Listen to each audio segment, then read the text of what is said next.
اپنے دنیا کو بنانے کے لیے اپنے آخرت کے بارے میں سوچنا تک گوارا نہیں کرتا. میرے پیارے, میں تجھ سے پوچھنا چاہتا ہوں, تو دنیا کے ہر ایک گوشے میں, دنیا کے ہر ایک خطے میں تو گیا اور جانے کے بعد تو پیسے کمانا شروع کر دیا, روپے پیسے کمانا شروع کر دیا, اس لالچ میں ہماری دنیا آباد ہو جائے, ہماری دنیا سور جائے, ہماری دنیا نکھرتی ہوئی نظر آئے. لیکن کیا تجھے آخرت کا خیال نہ آیا؟ کیا تجھے موت کا خیال نہ آیا؟ کیا تجھے اللہ اور اس کے رسول کی باتیں یاد نہ آئی کہ تو کبھی اپنے آپ میں بیٹھ کر کے اپنے ذہن کے اندر تصور میں ڈال دے کہ ہمیں مرنا بھی ہے, مرنے کے بعد اس کے بعد ایک گھر ہم کو اور دیا جائے گا, اس گھر کے بارے میں کیا کبھی ہم نے سوچا؟ میں آپ سے پوچھنا ذرا سا, آپریٹر ایکو کم کر دیں, مائک لگ رہی ہے, ایکو بہت زیادہ ہے, آپریٹر ہوں ذرا سا ایکو کم کر دیں, آواز بہت زیادہ لڑ رہی ہے.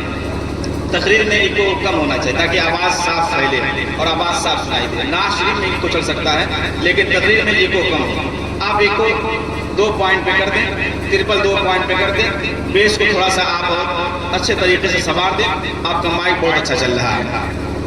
تو میں آپ سے عرض کیا کر رہا تھا کہ دنیا ہم سنوارنے کے لیے, دنیا نکھارنے کے لیے ہم ساری دنیا کا گردش کر رہے ہیں. کوئی ملک ہندوستان کے بمبئی پہ ہے, کوئی ملک ہندوستان کے دہلی سرزمین پہ ہے, کوئی ملک ہندوستان کے اندر کرناٹکا کی سرزمین پہ ہے, تاکہ ہم کو چین ملے, تاکہ ہم کو آرام ملے, ہم کو سکون ملے. آدمی دنیا میں آرام و عشاء پانے کے لیے ملک ہندوستان کے باہر چلا گیا, کوئی سعودیہ کا سفر شروع کر دیا, کوئی دبئی کا سفر شروع کر دیا, کوئی قطر کا سفر شروع کر دیا, کوئی کہاں جا کر کے اپنے آپ میں اتنا مست اور مگن ہو گیا تاکہ ہماری دنیا آباد ہو جائے, تاکہ ہماری دنیا اور خوشنما ہو جائے, ہم دنیا میں ممتاز بنتے ہوئے نظر آئے, دنیا میں ہم کو اعلیٰ لوگ کہیں, دنیا میں ہم کو عمدہ لوگ کہیں. لیکن ہائے رے وہ انسان, تو آخرت کے بارے میں بھول گیا, تجھے یہ پتا نہیں کہ ایک دن مرنا بھی ہے. میں آپ سے سوال کرنا چاہتا ہوں, ملت اسلامیہ کے لوگوں, ذرا آپ انصاف کے ساتھ بتائیں, ذرا ایمانداری کے ساتھ بتائیں, اگر کسی انسان کو اپنے گھر سے کسی جگہ ٹریول کرنا ہو, کسی جگہ پہ جا کر کے 10-20 دن رکنا ہو, تو اس کا انتظام کرے گا کہ نہیں کرے گا؟ اس کا انتظام بھیا کرے گا کہ نہیں کرے گا؟ آپ کو اگر گورکھپور کی سرزمین پہ 10 دن کے لیے جانا ہو تو اس کا انتظام آپ کریں گے کہ نہیں کریں گے؟ آپ ذرا سا اور آگے بڑھیں اور لکھنؤ, دلی, بمبئی اگر آپ کو 10-20 دن 1 مہینہ رہنا ہو تو آپ بتائیں اس کا انتظام ہم اور آپ کریں گے کہ نہیں کریں گے؟ اس کا انتظام کریں گے نا؟ یا کوئی کہہ دے آپ کو راستے پہ چلیں, بمبئی چل رہا ہے, چل جائیں گے؟ نہیں چلیں گے, کہیں گے رکو, کچھ وقت دو, کچھ ٹائم دو, 2-4 دن کا وقت دو, ہم کپڑے اپنے صحیح کر لیں, اپنے جیب میں پیسے بھر لیں, اپنے کھانے پینے کا ہم انتظام کر لیں, اپنے کپڑوں 2-4 سیٹ ہم تیار کر لیں, تاکہ اگر وہاں پہ ضرورت ہو 2-4 دن رکنے کی تو ہمارے پاس چینجنگ کے لیے کپڑے ہونا ضروری ہے. ہم کو وہاں کس طریقے سے رہنا ہے, اگر شام میں, صبح میں ہم کو ناشتے اور کھانے کی ضرورت پڑے گی تو اس کے لیے پیسہ ہونا چاہیے. اپنے جیب کو ہم تلاشتے ہیں کہ ہمارے جیب میں کتنا پیسہ ہے, اپنے بینک بیلنس کو ہم کھول کے دیکھتے ہیں کہ کتنا پیسہ ہے, تاکہ سفر کرنے جائے تو پیسہ گھٹ نہ جائے, سامان گھٹ نہ جائے.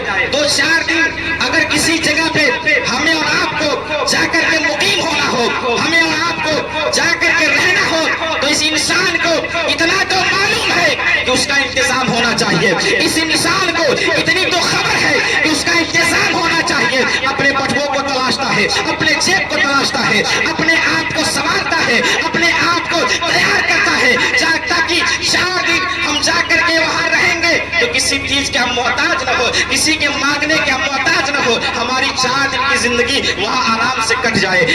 میرے ملت اسلامیہ کو لوگوں, ذرا آپ بتائیں, آپ نے قبر کا کتنا خیال کیا, آپ نے قبر کے بارے میں کتنا سوچا؟ ایک نہ ایک دن ہم کو اور آپ کو مرنا ہے, ہم کو اور آپ کو اس دنیا کو چھوڑ کے قبر کے اندر جانا ہے. ارے 2-4 دن کے لیے ہم نے اتنا انتظام کر لیا, اور جس قبر میں ہم کو حشر تلک سونا ہے, آپ بتائیں ہم نے اس کا انتظام کتنا کیا, کتنا کیا؟ ہم 2-4 دن کے لیے امام صاحب جا رہے ہیں تو 2-4 ہزار روپے ہونا ضروری ہے, بینک بیلنس ٹائٹ ہو, سوٹ بوٹ تیار ہو, اس کے بعد نہ سفر کرتے ہیں. لیکن جس انسان کو معلوم ہے کہ ایک نہ ایک دن دنیا کو چھوڑ کے جانا ہے, ہائے رے وہ انسان, اگر تجھ سے پوچھا جائے کہ تو نے قبر کا کیا انتظام کیا تو کہے گا ہائے ہم نے تو قبر کے بارے میں کچھ سوچا ہی نہیں. کہا جائے حشر کے بارے میں تم نے کیا انتظام کیا؟ کہے گا ہم نے سوچا نہیں، دنیا کمانے کے لیے اتنی محنت و مشقت انسان کر گیا، لیکن قبر میں جانے کے بعد ہمارا حال کیا ہوگا، اور جہاں پہ ہم کو حشر تلک سونا پڑے گا، ہم کو وہیں پہ رہنا پڑے گا۔ انسان اس کا کیا خاک انتظام کیا؟ مسلمان اس کا کیا خاک انتظام کیا؟ پہلے زمانے میں چچا ہوتا تھا کہ لوگ کہتے تھے کہ ہماری عمر 80 سال تک ہے، ہم 100 سال تک جئیں گے، لیکن آپ بتائیں اب کوئی گارنٹی دے سکتا ہے کہ ہماری عمر 100 سال ہے؟ کوئی ذمہ داری لے سکتا ہے کہ ہماری عمر 80 سال ہے؟ یا میں آپ سے پوچھنا چاہوں، جس بات پہ آپ کو اتنا یقین ہے، ایک نوجوان سے کہا جائے نماز پڑھنا شروع کر دے تو کہے گا بیٹے امام صاحب ابھی تو داڑھی نہیں آئی، آپ کہتے نماز پڑھیں، ابھی بڑی وقت ہے۔ اور میں تو اس وقت حیران و پریشان ہو جاتا ہوں جب 40 سالہ کہتا ہے کہ ابھی بڑی عمر ہے۔ ہاں ایسے بھی لوگ ہیں کہ 40 سالہ کہتے ہیں کہ بڑی عمر ہے، نہ چہرے پہ داڑھی ہے، نہ نبی کی سنت ہے، نہ ایک وقت کا نمازی ہے، کہتا کہ ابھی عمر کیا ہوئی ہے اور عمر 40 سال ہے، اور مست مگن پھرتا ہے، ٹمٹماتا ہوا نوجوان بن کر کے داڑھی اور مونچھ تلاش کر کے گھومتا ہے اور کہتا ہماری عمر کیا ہے۔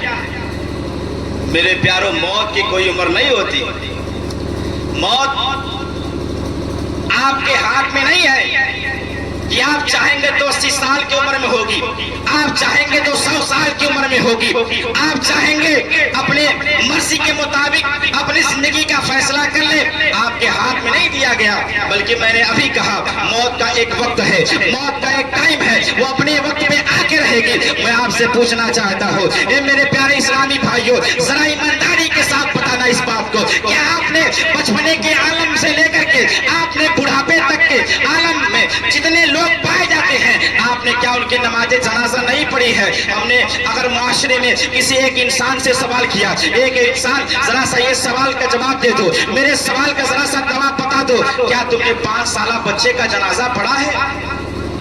تو آپ بتائیں اس مجمع میں کون ایسے لوگ ہیں کہ جو 5 سالہ بچوں کا جنازہ نہیں پڑھے ہیں؟ غالباً سبھی نے پڑھی ہے، اور ہم نے تو کئی جنازے پڑھائے ہیں۔ اگر انسان سے پوچھا جائے امام صاحب کہ کیا آپ 10 سالہ بچوں کا جنازہ پڑھے ہیں، تو انسان کہے گا ہاں امام صاحب ہم 10 سالہ بچوں کا جنازہ پڑھے ہیں۔ اسی انسان سے پوچھا جائے کہ کیا 18 سال نوجوان لڑکے کی آپ نے نماز جنازہ پڑھی ہے، تو انسان کہے گا امام صاحب پوچھتے کیا ہیں؟ ہم نے ہاں 18 سال نوجوان کی نماز جنازہ پڑھی ہے۔ اسی انسان سے پوچھا جائے کہ گڑیل جوانی کی عمر میں 25 سالہ نوجوان کی کیا آپ نے نماز جنازہ پڑھی ہے، تو انسان کہے گا امام صاحب پوچھتے کیا ہے؟ آپ نے تو کچھ دن پہلے پڑھایا تھا، آپ نے تو کچھ دن پہلے اس کا جنازہ پڑھایا تھا جس کی عمر 25 سال تھی۔ میں آپ سے پوچھنا چاہوں کیا آپ نے 30 سالہ لوگوں کی آپ نے جنازہ نہیں پڑھی ہے؟ آپ کہیں گے امام صاحب ہم نے پڑھی ہے۔ میں آپ سے پوچھوں آپ نے 35 سالہ، آپ 40 سالہ، آپ 50 سالہ، آپ اپنے عمر سے لے کر کے جو عمر اپنے قید میں اپنے مٹھی میں ہم پاتے ہیں، یعنی 100 سال تک کے لوگوں کا ہم نے جنازہ پڑھ کے رکھا ہوا ہے۔ آپ کہیں گے ہاں امام صاحب ہم 100 سال تک لوگوں کا جنازہ پڑھ کے رکھا ہوا تھے۔ ہم نے ایسا بھی دیکھا، ایک دن کا بچے کا جنازہ پڑھا، ہم نے 5 سال بچے کا جنازہ پڑھا، ہم نے 10 سال بچے کا جنازہ پڑھا، ہم نے 20 سالہ بچوں کا جنازہ پڑھا، ہم نے 25 سالہ نوجوانوں کا جنازہ پڑھا، ہم نے 40 سالہ بوڑھوں کا نمازہ پڑھا، اس میں ہم نے عورتوں کا بھی نماز جنازہ پڑھا۔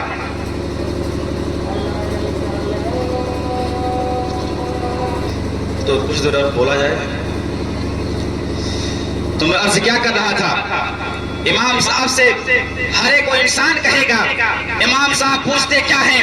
ہم نے ہر ایک عمر کی لوگوں کا جنازہ پڑھ کے رکھا ہوا ہے۔ تو میں آپ سے پوچھنا چاہتا ہوں اس میں مرد ہو یا اس میں عورتیں ہو، ہم نے سب کا جنازہ پڑھا ہے، چاہے کسی عمر کا ہو، تو آخر کس بات پہ گھمنڈ کرتے ہیں؟ آخر کس بات پہ ہم کو اتنی یقین ہے ہم 80 سال جئیں گے؟ کیا آپ نے نہیں دیکھا کہ آدمی اچھا خاصا تھا، راستے سے چلا، گھر پہ سلام کیا، ماں سے سلام کیا، بیوی بچوں سے ملا، لیکن ہم نے ایسے لوگوں کو جنازہ پڑھا ہے کہ گھر سے صحیح اور سلامت نکلے ہیں، گھر سے اچھے اور خاص سے نکلے ہیں، کپڑے بھی اچھے پہنے ہیں، عطر بھی لگایا ہے، خوشبو بھی لگایا ہے، سج سور کر کے بیوی بچوں کو سلام کر کے نکلے۔ اے میری بیوی